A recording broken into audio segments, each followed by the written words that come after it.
1. 가난한 고백. 사위국의 어느 장터 해가 저물어 갈 무렵이었습니다. 휴. 젊은 상인 수다타는 깊은 한숨을 내쉬었습니다. 오늘도 팔린 건 고작 옷감 몇 필뿐. 집에 가면 또 아내의 걱정스러운 얼굴을 봐야 합니다. 여보, 오늘은 어땠어요? 글쎄, 별로야. 요즘 장사가 안 돼서 말이야. 아내 수자타의 눈가에 걱정이 서렸습니다. 결혼한 지 3년, 아직 아이는 없지만 부모님 병환 비며 집세며 돈 걱정이 산더미였죠. 여보, 우리 좀 다르게 살아볼까요? 스님처럼 욕심 버리고. 무슨 소리야? 먹고 살아야 하는데. 그날 밤 수다타는 잠들지 못했습니다. 정말 돈이 없으면 마음이 편할까? 아니면 돈 때문에 더 괴로운 걸까? 다음 날 친구 안으로다가 찾아왔습니다. 수다타야, 요즘 왜 이렇게 안색이 안 좋아? 돈 때문이야. 장사도 안 되고. 스님들은 돈 없이도 행복하게 사는 것 같은데 우린 왜 이렇게 힘들까? 안으로다가 무릎을 탁 쳤습니다. 아, 그럼 직접 물어보자. 석가모니 부처님께서 저번에 우리 마을에 오셨을 때 하신 말씀이 있어. 뭐라고 하셨는데? 가난에 대해서 아주 충격적으로 말씀하셨어. 이틀 후 수다타는 떨리는 마음으로 부처님 앞에 앉았습니다. 생각보다 부처님은 친근하고 따뜻한 분이었어요. 세존이시여, 저는 가난한 상인입니다. 돈 때문에 늘 걱정이고 괴롭습니다. 스님들처럼 돈에 대한 욕심을 버리면 행복해질까요? 부처님께서 미소 지으시며 말씀하셨습니다. 수다타야, 가난이 선산이라고 누가 그랬느냐? 네. 가난은 제가자에게 고통이다. 그것은 숨길 수 없는 진실이다. 수다타의 눈이 커졌습니다. 스님이 이런 말씀을 하시다니. 부처님이 계속 말씀하셨어요. 달린가 경에 이렇게 나와 있다. 빚진 자는 어디를 가든 괴로움을 당한다. 재물이 없으면 친구들도 멀어지고 아내도 남편을 업신여기게 된다. 이것이 현실이다. 정말 그렇습니다. 요즘 아내가 저를 보는 눈빛이. 수다타야, 내가 돈 때문에 괴로운 것은 당연하다. 먼저 생계를 안정시킨 후에 수행하는 것이 올바른 순서다. 굶주린 상태에서는 진정한 수행이 어렵다. 수다타는 가슴이 뭉클했습니다. 그동안 자신을 탓하며 괴로워했는데 부처님은 오히려 이해해 주시는군요. 그럼 어떻게 해야 할까요? 올바른 방법으로 돈을 벌어라. 돈 자체가 나쁜 것이 아니다. 돈에 대한 잘못된 마음이 문제일 뿐이다. 이 부자 아나타핀디카의 비밀. 한 달 후 수다타는 부처님의 말씀대로 열심히 장사에 매진했습니다. 그런데 이상하게도 마음이 편해지니까 장사도 조금씩 나아지기 시작했어요. 어느 날 장터에서 놀라운 광경을 목격했습니다. 사위국 최고의 부자 아나타핀디카가 수레에 금은 보화를 가득 싣고 가는 모습이었죠. 와, 정말 부자는 다르구나. 그런데 신기한 일이 벌어졌습니다. 아나타핀디카가 부처님을 찾아가는 게 아니겠어요? 부자도 부처님께 뭔가 물어볼 게 있나? 호기심이 생긴 수다타는 멀찍이 따라갔습니다. 억만장자의 고민. 세존이시여, 저는 많은 재산이 있지만 늘 불안합니다. 아나타핀디카의 첫 마디였습니다. 수다타는 깜짝 놀랐어요. 부자도 불안하다고? 돈이 많을수록 걱정도 늘어나네요. 도둑이 들까봐, 사업이 망할까봐, 자식들이 탕진할까봐. 어떻게 하면 돈과 평화롭게 지낼 수 있을까요? 부처님께서 고개를 끄덕이시며 답하셨습니다. 아나타핀디카야, 그대의 고민을 이해한다. 재물이 많으면 그만큼 책임도 무거워진다. 하지만 방법이 있다. 어떤 방법입니까? 재물을 4등분하는 법을 가르쳐 주겠다.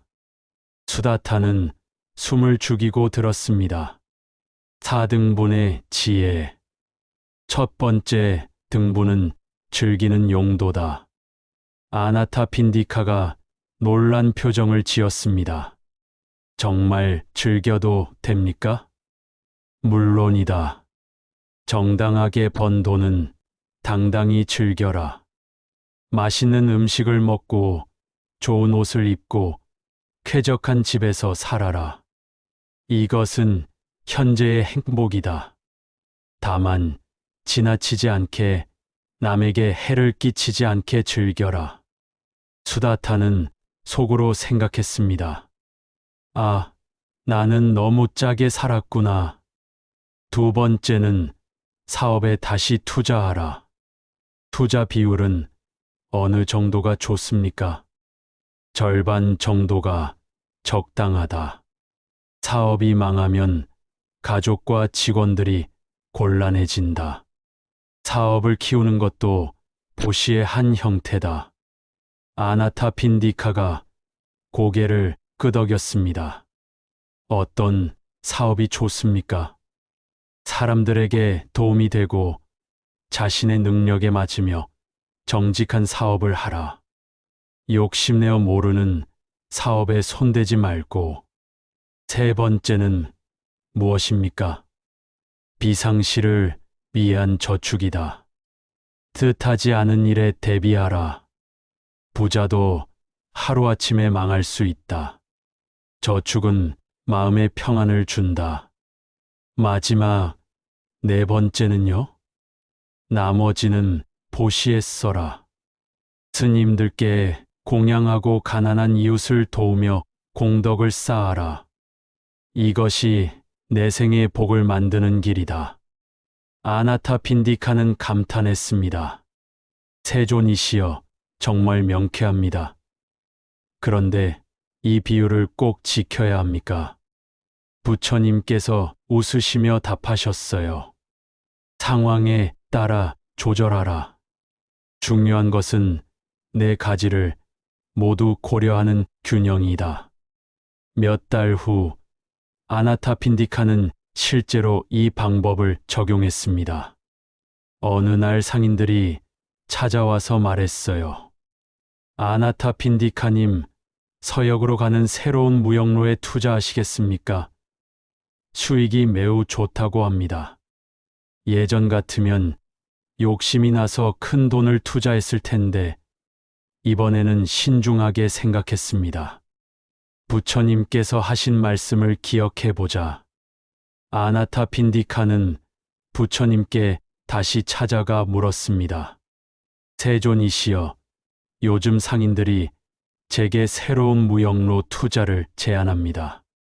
어떻게 해야 할까요? 그 무역로에서 무엇을 파느냐? 주로 향신료와 비단이라고 합니다. 좋다. 그러나 먼저 그 길이 안전한지, 상대방이 신용 있는 사람인지 확인하라. 그리고 내가 감당할 수 있는 만큼만 투자하라. 아나타핀디카는 조사해 본 결과 그 무역로가 해적이 자주 출몰하는 위험한 곳임을 알게 되었습니다. 욕심냈다면 큰 손해를 볼 뻔했죠. 대신 안전한 육로 무역에 적정 금액만 투자했고 결과는 대성공이었습니다. 삼금지된 8가지 돈벌이의 비밀. 수다타는 부처님의 가르침을 실천하며 장사가 점점 나아졌습니다. 그런데 어느 날 문제가 생겼어요. 장터에서 만난 상인 데바다타가 은밀히 제안했습니다. 수다타야, 큰 돈 벌 기회가 있는데 관심 있나? 무슨 일인데? 응. 여기서는 말하기 그런데 사람들 많이 없는 곳에서 얘기하자. 뭔가 수상했지만 호기심이 생긴 수다타는 데바다타를 따라갔습니다. 수상한 제안. 실은 말야, 북쪽 나라와 전쟁이 일어날 것 같거든. 그래서 무기가 많이 필요할 거야. 우리가 무기를 만들어서 팔면 떼돈을 벌 수 있어. 수다타는 당황했습니다. 무기를 팔라고? 그래. 창, 칼, 활, 화살. 전쟁터에서는 금값이나 다름없어. 어때? 해볼래? 수다타는 머뭇거렸습니다. 돈은 벌고 싶지만 뭔가 찜찜했어요. 좀 생각해 볼게. 너무 오래 생각하지 마. 기회는 빨리 지나간다고. 집에 돌아온 수다타는 고민에 빠졌습니다. 부처님께서는 올바른 방법으로 돈을 벌라고 하셨는데 무기 파는 게 올바른 방법일까? 부처님께 묻다. 다음 날 수다타는 부처님을 찾아갔습니다. 세존이시여, 어제 한 상인이 무기 장사를 제안했습니다. 돈은 많이 벌 수 있다고 하는데 어떻게 생각하십니까? 부처님의 표정이 엄중해졌습니다. 수다타야, 그 일은 절대 하지 말라. 왜? 그럽니까? 앉아라. 중요한 이야기를 해주겠다. 부처님께서 차근차근 설명해 주셨습니다. 8가지 금지 직업. 세상에는 돈이 된다고 해서는 안 될 일들이 있다. 이 8가지만큼은 절대 하지 말라. 첫 번째, 무기장. 칼, 창, 활 등을 팔지 말라. 사람을 죽이는 도구로 번 돈은 피 묻은 돈이다. 수다타가 반문했습니다. 하지만 호신용도 있지 않습니까? 무기는 결국 사람을 해치려는 마음을 키운다. 그런 마음으로 번 돈은 복을 가져다 주지 않는다. 두 번째, 생명체 매해. 사람이든 동물이든 생명 있는 것을 사고 파는 일을 하지 말라. 마침 그때 다른 상인이 끼어들었습니다. 그럼 소나 말을 기르는 목축업은 어떻습니까? 기르는 것과 파는 것은 다르다. 동물을 도살장에 팔거나 사람을 노예로 파는 일은 큰 죄다. 세 번째, 독 판매. 사람이나 동물을 죽이는 독을 팔지 말라. 설령 쥐약이라도 신중하라. 네 번째, 점수업. 사람의 미래를 점쳐주며 돈을 받지 말라. 미래는 업에 달린 것이지 점에 달린 것이 아니다. 마침 그 자리에 있던 점술사가 불만을 제기했습니다. 그럼 사람들이 답답할 때는 어떻게 합니까? 진실한 조언을 해주고 올바른 길로 인도하라. 하지만 허황된 미래를 팔지는 말라. 다섯 번째, 술 장사. 술을 빚거나 팔지 말라. 술은 사람의 정신을 흐리게 한다. 하지만 의약용으로 쓰는 술도 있지 않습니까? 의사가 처방하는 약술은 다르다. 하지만 취하게 하려는 목적의 술은 팔지 말라. 6번째, 관상업. 사람의 관상을 보고 기륭을 말하며 돈을 받지 말라. 7번째, 부적 판매. 요술 부적이나 주문을 팔지 말라. 진정한 보호는 올바른 행위에서 나온다. 8번째, 거짓 예언. 신의 계시라며 거짓말을 하고 돈을 받지 말라. 젊은 상인의 항변. 그때 옆에서 듣고 있던 젊은 상인이 낙담하며 말했습니다. 그럼 돈벌이가 너무 제한적이네요. 빨리 부자가 되려면 어쩔 수 없이. 부처님께서 미소 지으시며 말씀하셨어요. 젊은이야, 세상에는 정당한 일이 얼마나 많은데 굳이 남을 해치는 일로 돈을 벌려 하느냐.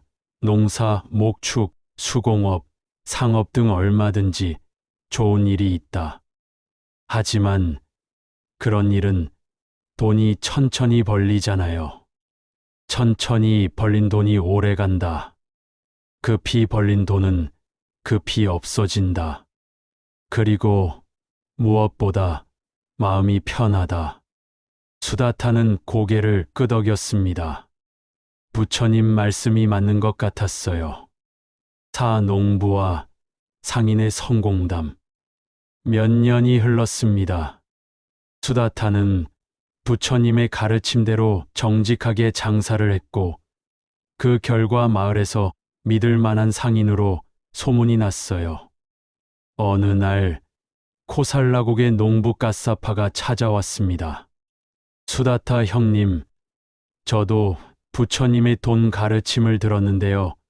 실제로 어떻게 적용해야 할지 모르겠어요. 어떤 고민인데? 제가 논농사로 번 돈을 어떻게 써야 할까요? 전부 보시에 쓰면 가족들이 굶주리고 가족만 생각하면 공덕을 쌓을 수 없어 고민이에요. 수다타는 자신의 경험을 들려주었습니다. 까사파야, 나도 처음엔 헷갈렸어. 그런데 부처님께서 아주 구체적으로 설명해 주셨거든. 수다타는 자신의 가계부를 꺼내 보여주었습니다. 봐, 이렇게 4등분으로 나누는 거야. 생활비 4등분에서 하나. 먼저 너와 부모, 아내와 자녀가 편안히 살 수 있도록 하라고 하셨어. 가족이 굶주리는데 무슨 수행이 되겠냐고. 까사파가 고개를 끄덕였습니다. 인간관계비 4등분에서 하나. 친구들과 교제하고 이웃과 어울리며 손님을 대접하는 데 써야 한다고 하셨어. 사람은 혼자 살 수 없다고. 좋은 관계는 돈으로 유지되는 면이 있다고. 스님이 그런 말씀을 하셨다고요? 응, 나도 깜짝 놀랐어. 인간관계에 돈 쓰는 걸 인정하시더라고. 비상금 4등분에서 하나. 병이 나거나 농사가 안 되거나 도적을 만날 때를 대비해 저축해두라고 하셨어. 미래를 준비하는 것은 지혜라고. 아, 비상금도 중요하군요. 보시와 공덕 4등분에서 하나. 나머지는 스님들께 공양하고 가난한 이웃을 도우며 공덕을 쌓으라고 하셨어. 이것이 내 생의 복을 만드는 길이라고. 까사파가 감탄했습니다. 정말 명쾌하네요. 그런데 이 비유를 꼭 지켜야 해요? 부처님께서 상황에 따라 조절하라고 하셨어. 중요한 것은 네 가지를 모두 고려하는 균형이라고. 까사파는 집에 돌아가서 부처님의 방법을 실제로 적용해 봤습니다. 한 달 후 신이 나서 수다타를 찾아왔어요. 형님, 정말 신기해요. 뭐가? 부처님 방법대로 돈을 관리하니까 오히려 돈이 늘어나는 것 같아요. 어떻게? 전에는 무작정 썼는데 이제는 계획을 세우니까 쓸데없는데 안 쓰게 되더라고요. 그리고 비상금이 있으니까 마음이 편해서 일도 더 잘 되고. 인간관계는 어때? 그것도 신기해요. 전에는 돈 쓰는 게 아까워서 친구들 만나기 싫었는데 이제는 따로 예산을 잡아놨으니까 마음 편히 만나게 되더라고요. 보시는? 그것도요. 전에는 언제 해야 하나 고민했는데 이제는 정해진 금액이 있으니까 자연스럽게 하게 되더라고요. 수다타도 웃었습니다. 그렇지. 나도 같은 경험을 했어. 부처님의 지혜는 정말 대단해. 5장 현대로 이어지는 지혜. 몇 년 더 지나서 수다타는 이제 제법 성공한 상인이 되었습니다. 그런데 새로운 고민이 생겼어요. 젊은 제자들이 찾아와서 물었거든요. 스승님, 부처님 시대와 지금은 많이 달라졌잖아요. 그때 가르침을 지금에 어떻게 적용해야 할까요? 수다타는 생각에 잠겼습니다. 정말 좋은 질문이었어요. 젊은 제자들의 고민. 첫 번째, 제자 라울라가 말했습니다. 스승님, 저는 회사에 다니는데요. 팀장님이 회계를 조작하라고 해요. 거절하면 승진해서 밀릴 것 같아요. 두 번째, 제자 아난다가 이어서 말했어요. 저는 주식 투자를 하는데 요즘 코인이 대박이라고 하네요. 빨리 투자해야 할까요? 세 번째, 제자 까사파가 고민을 털어놓았습니다. 저는 신용카드 빚이 너무 많아요. 어떻게 해야 할까요? 수다타는 하나씩 답해 주었습니다. 현대적 적용, 정직한 돈벌이. 라울라야, 부처님께서 뭐라고 하셨는지 기억하니? 정직한 노동으로 번 돈 한 푼이 부정한 방법으로 번 100냥보다 낫다고 하셨죠. 맞아. 부처님이라면 이렇게 조언하셨을 거야. 당장의 손해를 보더라도 정직하라. 부정한 방법으로 얻은 것은 결국 더 큰 손실을 가져온다. 라울라가 고개를 끄덕였습니다. 그럼 승진은 포기해야 하나요? 아니야. 정직하게 일하면서 실력을 키워. 진짜 실력 있는 사람이 결국 인정받게 되어 있어. 현대적 적용, 투자의 지혜. 아난다야, 부처님께서 아나타핀디카에게 뭐라고 하셨는지 기억해? 내가 감당할 수 있는 만큼만 투자하라고 하셨죠. 맞아. 그리고 모르는 사업에 손대지 말라고도 하셨어. 코인을 정말 잘 알고 있어? 사실 잘 모르겠어요. 그냥 다들 돈 번다고 해서. 그럼 답은 정해진 거야. 부처님께서는 안전한 것에 투자하라고 하셨어. 욕심내서 모르는 것에 투자하다가 망한 사람들을 많이 봤거든. 그럼 어떻게 투자해야 해요? 4등분 법칙을 기억해. 투자도 분산해서 해야 해. 주식, 부동산, 예금, 금 이런 식으로. 까사파야, 신용카드 빚은 현대판 고리대금업이야. 네. 부처님께서 금지하신 것 중에 정당하지 않은 이자 받기가 있어. 신용카드 이자는 연 20%가 넘잖아. 이건 피해야 할 돈이야. 그럼 어떻게 해요? 먼저 가계부를 써봐. 부처님의 4등분 법칙을 적용해서 어디에 돈을 쓰는지 파악하고 줄일 수 있는 곳을 찾아야 해. 가스아파가 진지하게 들었습니다. 구체적으로 어떻게요? 예를 들어 월급이 300만 원이라면 75만 원 생활비, 식비, 주거비, 교통비, 75만 원 관계비, 데이트, 친구 모임, 선물, 75만 원 비상금, 적금, 보험료, 빚갚기, 75만 원 성장비, 자기개발, 기부, 투자. 이렇게 나누고 빚 갚는 건 비상금에서 우선적으로 처리해. 부처님의 마지막 조언. 수다타는 제자들에게 부처님께서 마지막에 하신 말씀을 전해 주었습니다. 부처님께서는 이렇게 말씀하셨어. 재물에 집착하지 말되 재물을 멀리하지도 말라. 재물은 수행의 장애물이 아니라 수행의 도구가 될 수도 있다. 제자들이 고개를 갸웃했습니다. 수행의 도구라니요? 그래. 돈을 통해서도 지혜와 자비를 기를 수 있다는 뜻이야. 수다타는 자신의 경험을 이야기했습니다. 나도 처음에는 돈 때문에 괴로웠어.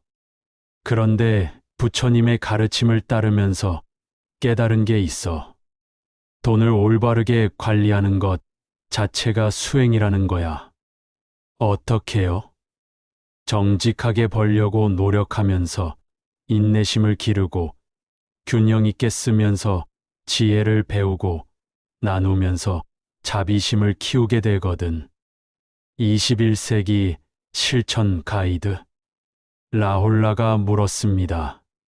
스승님, 그럼 우리가 일상에서 체크해야 할 것들이 있을까요? 수다타는 부처님께서 가르쳐 주신 내용을 현대식으로 정리해서 알려주었습니다. 오늘 정직한 방법으로 돈을 벌었나? 돈을 쓸 때 4가지 용도를 생각했나? 돈에 휘둘리지 않고 주체적으로 관리했나? 적당히 즐기고, 적당히 저축하고, 적당히 나누었나? 미래에 대비하되 현재를 희생하지는 않았나? 안 한다가 감탄했습니다. 정말 구체적이네요. 부처님의 가르침은 항상 실용적이셨어. 2500년 전 말씀이지만 지금 당장 실천할 수 있는 현실적인 조언이거든. 진짜 부자란. 해가 지고 있었습니다. 제자들이 돌아갈 시간이었어요. 그때 가스아파가 마지막 질문을 했습니다. 스승님, 부처님이 생각하시는 진짜 부자는 뭘까요? 수다타는 잠시 생각하더니 말했습니다. 예전에 부처님께서 이런 말씀을 하셨어. 부처님의 마지막 가르침. 어느 날 한 젊은 부자가 부처님께 찾아와서 자랑했어. 세존이시여, 저는 코살라국에서 가장 많은 돈을 가지고 있습니다. 저야말로 진짜 부자 아닙니까? 부처님께서 미소 지으시며 답하셨지. 젊은이야, 그대가 가진 것이 많은 것은 사실이다. 하지만 진짜 부자는 따로 있다. 누구입니까? 쓸 때를 알고 아낄 때를 알며 줄 때를 아는 자가 진정한 부자다. 젊은 부자가 고개를 갸웃했어. 그게 무슨 뜻입니까? 부처님께서 설명해 주셨어. 첫째, 쓸 때를 아는 자는 건강과 관계와 성장에 투자할 줄 안다. 둘째, 아낄 때를 아는 자는 허영과 충동을 억제할 줄 안다. 셋째, 줄 때를 아는 자는 나눔을 통해 더 큰 행복을 얻을 줄 안다. 젊은 부자가 깊이 생각하더니 말했어. 그럼 돈이 많아도 그런 지혜가 없으면 가난한 사람인가요? 그렇다.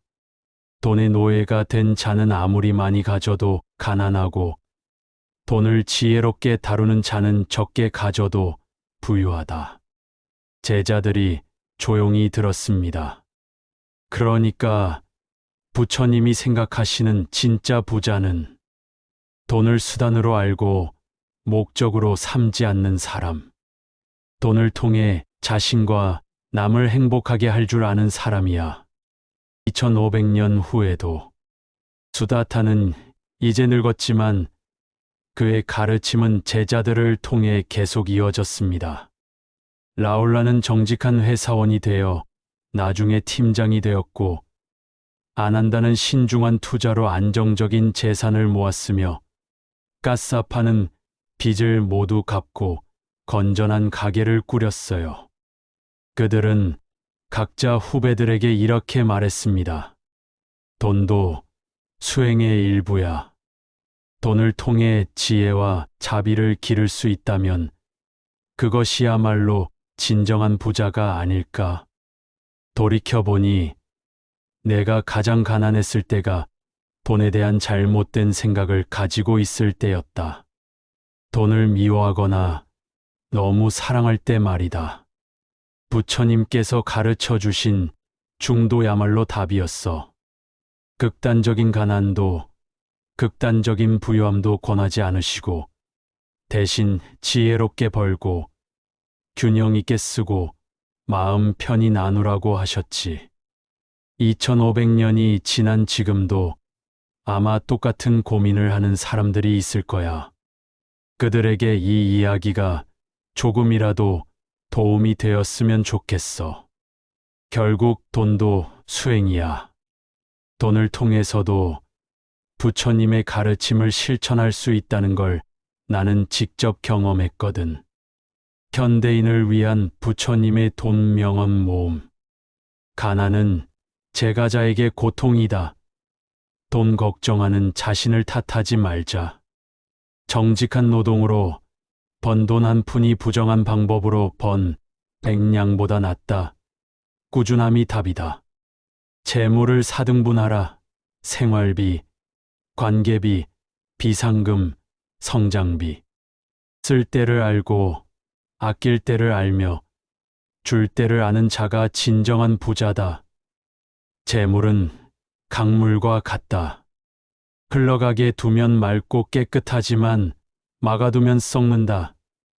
돈은 순환시켜야 한다. 재물에 집착하지 말되 재물을 멀리하지도 말라. 마지막 한마디. 부처님이 현대에 계셨다면 아마 최고의 재무 컨설턴트가 되셨을 거예요. 2500년 전 가르침이지만 지금 당장 우리 통장에 적용할 수 있는 현실적인 조언이니까요. 돈도 부처님의 가르침처럼 중도로 접근하면 됩니다. 돈의 노예도 되지 말고 돈을 무조건 나쁘다고 여기지도 말고 지혜롭게 벌어서 의미 있게 쓰면 되는 거죠. 결국 진짜 부자는 돈이 많은 사람이 아니라 돈과 평화롭게 지내는 방법을 아는 사람이 아닐까요?